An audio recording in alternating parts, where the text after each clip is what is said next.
This week in AI, a security breach nobody's talking about, a $1.65 trillion accounting trick, 21,000 people fired to pay for a data center, a $950 billion spending spree, and the first sign the whole thing might be slowing down.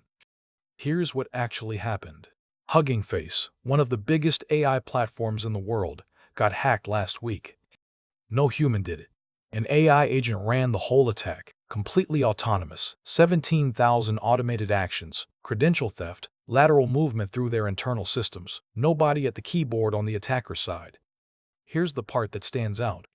When they tried to investigate, the commercial AI tools they pulled in for forensics refused. Safety guardrails blocked the work. The AI built to protect them wouldn't look at the thing they needed it to look at. So they spun up a local open-weight model, no guardrails, no API, just their own hardware. That's what cracked it. The attack was AI. The fix was also AI, just a different kind. 5 of the biggest tech companies are hiding $1.65 trillion in AI debt, using the same trick that killed Enron. Here's the trick. They create a shell company. That shell company borrows the money and owns the data center, so the debt never touches the tech giant's own books. Oracle moved $66 billion off its books. Meta moved $30 billion. Elon Musk's XAI moved $20 billion. It's technically legal. Enron's crime wasn't having these shell companies. It was hiding them. Oracle fired 21,000 people to pay for AI. The company signed a $300 billion deal to build AI computing power for OpenAI. To fund it fast, 13% of the workforce was cut. The debt load got so heavy, a ratings downgrade followed, and in Wisconsin, that downgrade triggered a rule that demanded $7 billion just to connect a new data center to the grid.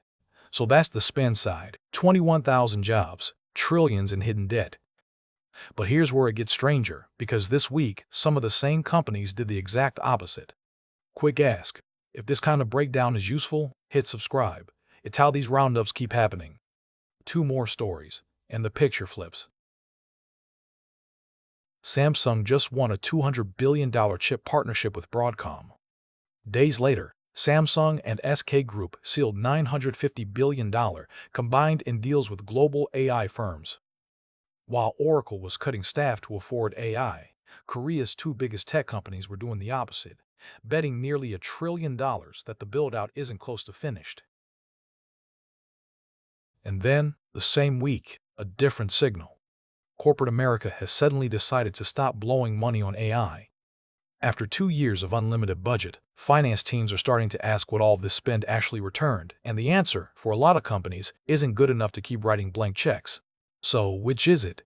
Is AI a bubble that's finally cracking, or an infrastructure bet that's still just getting started? This week had evidence for both. That's the roundup. If you want the deeper cut on any of these, the individual breakdowns are on the channel. Subscribe for next week's.